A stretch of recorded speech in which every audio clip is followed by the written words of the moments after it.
প্রসেনজিৎ বাবু, বাংলা নিউজগ্রাফে নমস্কার।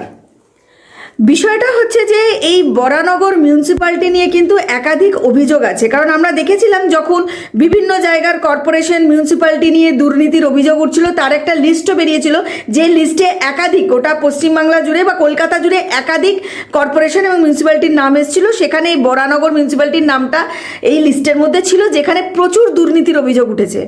কি বলবেন আপনি? প্রথমে আপনাদের দর্শকদের নমস্কার। বরানগরের যে মিউনিসিপ্যালিটিতে যে চাকরি নিয়ে দুর্নীতি হয়েছে তা সিবিআই এসে চেক করে সিবিআই বলে দিয়েছে।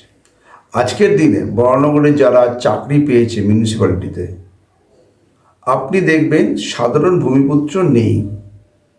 হয় তারা বাইরের কোনো একটা জায়গা থেকে এসছে বিশেষ সম্প্রদায়ের, অথবা কোনো কাউন্সিলর বা তাদের সিনিয়র নেতার কোনো কাছের লোক। সাধারণ মানুষ, সাধারণ ভূমিপুত্র বরানগরে চাকরি পায়। আজকে রাস্তায় যেভাবে চারিদিকে নোংরা জমে যাচ্ছে, চারিদিকে রাস্তাগুলো বন্ধ হয়ে যাচ্ছে, রাস্তা দিয়ে বেরোলে পারে যে নোংরা দেখতে পাচ্ছি আমরা, পরিষ্কারও ঠিকমতো হচ্ছে না। তার কারণ হচ্ছে যারা ফোর্থ ক্লাস বা যারা এই কাজগুলো করে তারা এই কাজগুলো গুরুত্ব সহকারে করছে না। আমরা দেখতে পাচ্ছি বরানগরের মধ্যে অনেক সরকারি স্কুল বন্ধ হয়ে যাচ্ছে। ভিক্টোরিয়া থেকে, রামেশ্বর থেকে, এই আপনার হচ্ছে এই আমাদের থানার উল্টো দিকে শিক্ষায়তন থেকে শুরু করে অনেকগুলো স্কুলই দেখবেন আপনি আস্তে আস্তে সেগুলোকে বন্ধ হয়ে যাচ্ছে বা বন্ধ করে দেওয়া হচ্ছে। সেখানে আগামী দিনে দেখবেন প্রমোটারি রাজ চালু হবে, সেই স্কুলগুলোর মধ্যে বিল্ডিং তৈরি হবে, কিন্তু শিক্ষাটা শেষ হয়ে যাবে। সকলের পক্ষে বড় বড় প্রাইভেট স্কুলে গিয়ে মাসে 10,000 টাকা মাইনে দিয়ে সম্ভব নয়। যারা আমরা আজকে আছি তারা 30 টাকা 10 টাকার মাইনেতে পড়াশুনো করেছি। আজকে যারা সমাজের প্রান্তিক স্তরের মানুষ, যারা সমাজে লড়াই করে প্রত্যেক দিনের রুজি রোজগার করে, যারা সমাজের শ্রদ্ধার সাথে বেঁচে থাকে তাদের সংগ্রামের মাধ্যমে, তাদের ছেলেমেয়েরা কোথায় স্কুলে পড়বে যদি স্কুলগুলো বন্ধ হয়ে যায়? তাই আমি আপনার চ্যানেলের মাধ্যমে জনগণকে এবং এখানকার যারা আছে আমরা সকলকে বলবো এই ব্যাপারে বিশেষ নজর দেওয়ার জন্যে। আপনি অভিযোগ করছেন যে এই যে সরকারি স্কুলগুলো সব বন্ধ হয়ে যাচ্ছে এবং সেখানে আস্তে আস্তে সেই জমিগুলোকে অধিগ্রহণ করে এখানে যারা লোকাল লোক বা তৃণমূলের, এখন অবশ্যই শাসক দলের যারা ঘনিষ্ঠ, তারা আস্তে আস্তে সেখানে বিল্ডিং তৈরি করবে, এরকম একটা অভিযোগ আপনি করছেন। এই যে শুধুমাত্র কি এইভাবে জমি অধিগ্রহণ করে বিল্ডিং তোলা বা অবৈধ বিল্ডিং তোলা, এটা আমরা দেখছি গোটা বরানগর জুড়ে কিন্তু প্রচুর ঝিল আছে, প্রচুর পুকুর আছে, সেখানেও একাধিক দুর্নীতির অভিযোগ উঠে আসে। কিভাবে দেখছেন? ওই যে বললাম স্কুলের ক্ষেত্রেও ঠিক সেইভাবে দেখুন, বরানগরে অনেক পুকুর ছিল বিগত দিনে, যদি আপনি দেখেন আজকে অনেক পুকুর এখানে বুঝিয়ে দেওয়া হয়েছে। বিগত দিনে আমি বলেছি, আপনি দেখুন ডানলপে দক্ষিণেশ্বরের কাছে পিডাব্লিউডি রোডে দেখবেন ডান দিকে একটা বড় ঝিল ছিল, যেটা বরানগরের একটা সময় প্রচুর বাইরের থেকে পাখি এসে এখানে বসতো। আজকে ঝিলটার প্রায় 50% দখল হয়ে গেছে। হ্যাঁ, সেখানে দখল হয়ে গিয়ে সেখানে আজকে সে ঝিলের পাশে আর কেউ যেতে পারবে না। ঝিলের পাশ দিয়ে যদি আপনি চারিদিকটা দেখেন, এত নোংরা হয়ে গেছে যে সেখানে কোনো সুস্থ মানুষ দাঁড়াতে পারে না। ভাইরাস ওই ঝিলটা যদি দখল না হতো, ওই ঝিলটা যদি ততটাই বড় থাকতো, তার চারিদিকের পাড়গুলোকে সুন্দর করে বাঁধিয়ে দিতে পারতো, তাহলে এখানকার যারা মানুষ আছে তারা ওই ঝিলটা থেকে একটা সকালে মর্নিং ওয়াক, ইভিনিং ওয়াক হতো, সেখানে একটা আদান প্রদান হতো, সেটা সমাজের কাজে লাগতে পারতো। আজকে সেটা সমাজের আবর্জনা হয়ে বসে আছে। ঠিক দেখুন আপনি বনুগলি ঝিলেরও অবস্থা চারিদিক থেকে যেভাবে অ্যাকুইজিশন শুরু হয়েছে, হ্যাঁ, আজকে সেই জায়গায় দাঁড়িয়ে আমার মনে হয় যে এখানে যারা প্রশাসনে আছে তাদের বিশেষ নজর দেওয়ার প্রয়োজন আছে, যে যদি আগামী দিন আমরা এই ঝিল পুকুরগুলোকে যদি সংরক্ষিত না করতে পারি, তাহলে এগুলো বুঝে যাওয়ার পরে আবার সেই যারা সরকারে থাকে বা যারা করে তাদের সেখানে দেখা যাবে আবার সেখানে বিল্ডিং উঠে যাবে। একদিকে যেরকম সরকারি স্কুল বন্ধ করা হচ্ছে, অন্যদিকে কিন্তু এই প্রাইভেট স্কুল মানে যে প্রাইভেটাইজেশন করা হচ্ছে এবং প্রাইভেট স্কুলের বারবারন্ত হচ্ছে, যেখানে মাত্রাতিরিক্ত টাকা দিয়ে অতিরিক্ত ব্যয় করে বাচ্চাদেরকে কষ্ট করে হলেও বাবা মাকে পড়াতে হচ্ছে।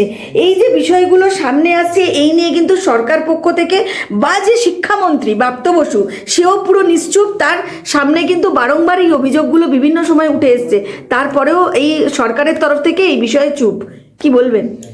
দেখুন, আমি সারা পশ্চিমবঙ্গ তো বলতে পারবো না, কিন্তু বরানগরের রূপরেখা বা এই জেলার রূপরেখা, যেহেতু আমি জেলা রাজনীতিতে দীর্ঘদিন আছি, এখানে স্কুল বন্ধ হচ্ছে। সরকারি স্কুল, সরকারি স্কুলগুলোকে যে টানা হবে, সরকারি স্কুলগুলোকে যে আধুনিকরণ করা হবে, সরকারি স্কুলগুলোর মাপদণ্ড বর্তমান শিক্ষা ব্যবস্থার সাথে মাপদণ্ডের সাথে এক থাকবে, এটা কখনোই মেলানো হচ্ছে না। তার ফলে কি হচ্ছে, আজকে সেখানে ছেলে যে কমে যাচ্ছে, স্টুডেন্ট কমে যাচ্ছে বা ছাত্রছাত্রী কমে যাচ্ছে, ধীরে ধীরে সেই স্কুলটা বন্ধ হয়ে যাচ্ছে। সেখানে দেখা যাচ্ছে বিভিন্ন অনৈতিক এবং অন্য রকমের বিভিন্ন কাজ কারবার শুরু হয়ে যাচ্ছে। তারপরে দেখা যাচ্ছে সেখানে প্রমোটারিরা চালু হয়ে যাচ্ছে, বিল্ডিং তৈরি হয়ে যাবে। তো এর প্রতিবাদের জন্য বর্তমান সমাজ ব্যবস্থায় যারা গরিব মানুষ আছে, যারা সাধারণ মানুষ আছে, তাদের ছেলেমেয়ে শিক্ষার জন্য ওই স্কুলগুলোর প্রয়োজন আছে, ওই স্কুলগুলোকে আপডেশনের প্রয়োজন আছে। আর প্রাইভেট স্কুল মানে ব্যবসা। আপনি প্রত্যেক কটা প্রাইভেট স্কুলে দেখুন যা মাইনে নেয়, আজকের দিনে প্রত্যেকটা বাবা মা তার কারণে হয়তো তাদের হয়তো দ্বিতীয় সন্তান নেওয়ার ইচ্ছে আছে, কিন্তু নিতে পারছে না। তার কারণ হচ্ছে তার সামনে তার প্রথম সন্তানের যে বোঝ, সেই বোঝটাই অনেক বড় বোঝ। আজকে পড়াতে গেলে পারে যে কোনো সন্তানকে আজকে ইনফ্যান্ট 1-2-তে পড়াতে গেলে দেখা যাচ্ছে সেই পরিবারকে কমসে কম লাখ টাকার ওপরে তার ব্যয় করতে হচ্ছে। আর যত বড় হবে তার পরিমাণ বাড়বে। তাই আমি বলবো যে প্রাইভেট স্কুলগুলো, আর এর মধ্যে তো প্রচুর দুর্নীতি আছে। কেন আজকের দিনে প্রত্যেকটা প্রাইভেট স্কুলে যদি আপনি দেখেন যে যারা প্যারা টিচার্স বা যারা দেখবেন ওই সাপোর্টিং স্টাফ, তারা প্রত্যেকেই দেখবেন কোনো না কোনো নেতার ঘনিষ্ঠ। ঠিক আছে, মানে আপনি বলছেন শাসক দলের ঘনিষ্ঠ। স্বাভাবিক আছে এখানে, ঠিক আছে। তো শাসকের বাইরে আপনি পশ্চিমবঙ্গের বুকে কথা বলতে পারবেন? তো সেইখানে দাঁড়িয়ে আমার মনে হয় যে সরকারের বিশেষ ধ্যান দেওয়া উচিত, যাতে এই সরকারি স্কুলগুলো যেন আমাদের বেঁচে থাকে। এখানে যাতে গরিব মানুষরা, যারা প্রান্তিক মধ্যবিত্ত মানুষ, তারা যেন এখানে তাদের ছেলেমেয়েকে পড়াশোনা করাতে পারে এবং তাতে যেন সমাজের উন্নতি হয়, সেই দিকে বিশেষ ধ্যান দেওয়ার দরকার আছে। এই যে বরানগরে একের পর এক এভাবে স্কুল বন্ধ হয়ে যাচ্ছে, সরকারি স্কুল, শিক্ষা পরিকাঠামো একদম তলানিতে এসে ঠেকেছে, এবং আরও কিছু অভিযোগ আপনি তুলে ধরলেন যেটা বরানগরের প্রাথমিক একটা সমস্যা এখানকার বাসিন্দাদের। মানে আপনি কিভাবে এই সমস্যাগুলোর সাথে মানুষকে পরিষেবা দেবেন বা কিভাবে বরানগরের মানুষকে সচেতন করবেন, একটু যদি আমাদের দর্শকদের বলেন বা মানুষজনকে বলেন। দেখুন, সদিচ্ছার প্রয়োজন আছে। বরানগরের যে ঝিলগুলো আপনি আজকে দখল হয়ে যাচ্ছে, ঠিক আছে, তো সেগুলো দখল কেন হবে? সে তো দখল 10 বছর আগেও ছিল না। আজকে প্রত্যেক কটা রাস্তার দ্বারা অবৈধ পার্কিংয়ের ব্যবসা, প্রত্যেক কটা বিটি রোডের ওপরে। আজকে বিটি রোডের মধ্যে অ্যাক্সিডেন্টের কারণ কি? এই অবৈধ পার্কিংয়ের ব্যবসা। এই ব্যবসার পেছনে কার হাত আছে? তাই আমি বলবো, যদি এই ঝিলগুলো সংস্কার করার প্রয়োজন থাকে, যখন আমাদের সরকার আসবে আপনি দেখবেন বড় কিছু কাজ নয়। আপনি ঝিলগুলোকে যদি ঠিক মতো দেখেন, আপনি ডোজার নামিয়ে আরামে এগুলোকে পরিষ্কার করে দেওয়া যায়, এক্সকেভেটার নামিয়ে। হ্যাঁ, এর জন্য বিশাল কিছু কাজেরও ব্যাপার নেই, বিশাল কিছু এক্সপেন্ডিচারের ব্যাপার নেই। আপনার পাড়ের যে বিভিন্ন জায়গায় নোংরা ফেলে রাখছে, সেই জায়গাগুলোকে আপনি সুন্দর করে সাজিয়ে দিতে পারেন। আপনার এখানকার যে মহানগরের বিভিন্ন জায়গায় যে এই যে বিটি রোড ধরে যে পার্কিংয়ের ব্যবসা, পিডাব্লিউ রোডে যে বালির ব্যবসা, আমার বালির ব্যবসা আপত্তি নেই, কিন্তু হচ্ছে পুরো রাস্তা জুড়ে যেভাবে দাঁড়িয়ে থাকে, তাতে যে কোনো সময় যখন এই অ্যাক্সিডেন্টগুলো হয়, এই পার্কিং আর এই বালির গাড়িগুলোর জন্য, তার জন্য দায়ী আছে। তার জন্য একটা সুবন্দোবস্তের প্রয়োজন আছে। প্রসেনজিৎ, এই যে আপনি অবৈধ পার্কিংয়ের কথা বলছেন, গোটা বিটি রোড জুড়ে দাঁড়িয়ে থাকে, মানে আপনি কি বলছেন প্রশাসন, মানে বরানগর থানা, তিনি কি কিছুই জানেন না বা দেখেন না? মানে এই যে এভাবে ওরা দাঁড়িয়ে থেকে পারমিশন পায় কোথা থেকে? দেখুন, আমি আপনাকে বলি যে বরানগর থানা কেন, সাধারণ মানুষও তো যায়। এটা তো সকলেরই চোখে পড়ে যে বাদিক থেকে বা ডান দিকে দুদিকে অবৈধ পার্কিংয়ে একদম পুরো ভরে আছে বিটি রোড জুড়ে। হ্যাঁ, তারপরে তার কোনো প্রতিবাদ হয় না কেন? তার কারণ এখানে সরকার পক্ষে এবং থানার একটা যোগসাজ চলছে। আর যারা এই কাজের ফলে যারা হচ্ছে আমার আপনার বাড়ির ছেলে যারা রাত্রি করে বাড়ি ফেরে বা কোনো জীবিকার কারণে তাদেরকে হয়রানি হতে হয়, তাদেরকে অ্যাক্সিডেন্টের শিকার হতে হয়। তো মহানগর থেকে যদি পার্কিং উঠে যায়, বিটি রোড পরিষ্কার থাকে, তাহলে দেখবেন আপনি এখানে কোনো অ্যাক্সিডেন্টও হবে না, কোনো মায়ের কোলও খালি হবে না, এবং এখানকার সুন্দর পরিবেশ থাকবে। দেখুন, আমরা বরানগরের বুকে, আমার ব্যক্তিগত, আমার জন্ম, আমার বিবাহ বরানগর এবং মৃত্যুও বরানগর, আমরা এখানকার বাসিন্দা। আজকে এখানকার যদি উন্নতি হয় তাহলে আমাদের সকলের উন্নতি হয়। এই যে অবৈধ পার্কিং, এই যে স্কুল বন্ধ হচ্ছে, এই যে পিডাব্লিউডি রোড, আজকে প্রত্যেকটা পিডাব্লিউডি রোড বা যেখানে যেখানে আমাদের ঝিল বা পুকুরগুলো আছে সেগুলোকে ঠিকমতো সংস্কার হচ্ছে না, আজকে খেলার মাঠগুলোকে শেষ করে দেওয়া হচ্ছে, এগুলো আমাদেরকে বড় পীড়া দেয়। এবং আমরা চাই যে আমরা এই জনগণ যারা বরানগরের যারা নাগরিক, বরানগরের যারা ভূমিপুত্র, বরানগরের যারা বাসিন্দা, আমরা সকলে মিলে একসাথে মিলে এর একটা সুরাহা করি যে আগামী দিন স্বচ্ছ বরানগর, উন্নয়নশীল বরানগর, এবং বরানগরের মধ্যে প্রত্যেকটা মানুষ যাদের যা মনের ইচ্ছা সেই ইচ্ছার জন্য প্রস্ফুটিত হয়। আজকে এটাই আমার বক্তব্য আছে। আর আমরা আসলে আমরা প্রত্যেকটা ওয়ার্ডে সেখানকার যারা নাগরিক আছে তাদের সাথে বসে তাদের সুখ সন্দেহকে, তাদের চিন্তাকে আমরা সামনে রেখে আমরা আমাদের বিকাশের কাজ করব।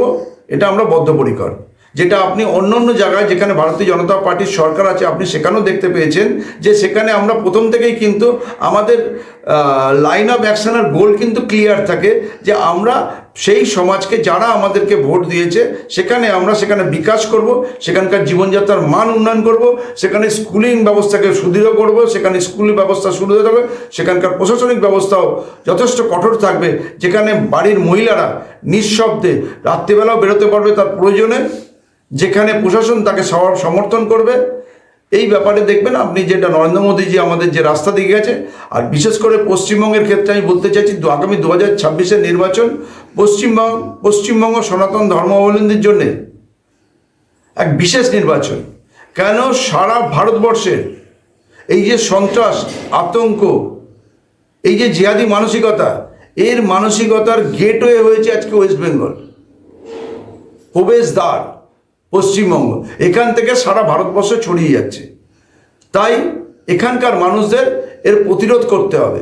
সেইখানে দাঁড়িয়ে 2026-এর নির্বাচন নির্ণায়ক নির্বাচন, ভারতীয় জনতা পার্টিকে মানুষ সমর্থন দিক, সরকার করতে সাহায্য করুক, তারপরে এখানে বিকাশ আর উন্নয়নের রাস্তায় পশ্চিমবঙ্গ যে একসময় শিল্পে 1 নম্বর ছিল, শিক্ষায় 2 নম্বর ছিল, আমরা ঠিক সেই রাস্তার দিকে এই সমাজকে নিয়ে যেতে হবে। কারণ এখান থেকে অনেক বড় বড় মুনি ঋষির জন্ম নিয়েছে, অনেক বড় বড় বিপ্লবীর জন্ম নিয়েছে। তো তাকে আমরা সরিয়ে রেখে সারা ভারতবর্ষের উন্নয়ন হতে পারে না। ভারতবর্ষের ভারত মায়ের কোনো একটা আঙুল যদি কেটে যায় তার মাথায় ব্রেনে অ্যাটাক করে, এটা স্বাভাবিক আছে। আপনার শরীরে হলে আমার শরীরে হলে হবে। তাই কোনো জায়গায় যদি কোনো অসুবিধা থাকে সেটা দূর করে তাকে বিকাশের রাস্তায় নিয়ে আসা, পশ্চিমবঙ্গকে আগামী দিনের বিকাশের রাস্তায় নিয়ে এসে 2026-এর নির্বাচনের পর ভারতীয় জনতা পার্টি এখানে এক মহাযজ্ঞের মধ্যে নিজেকে আহুতি দেবে, এই আমার বিশ্বাস আছে। ধন্যবাদ।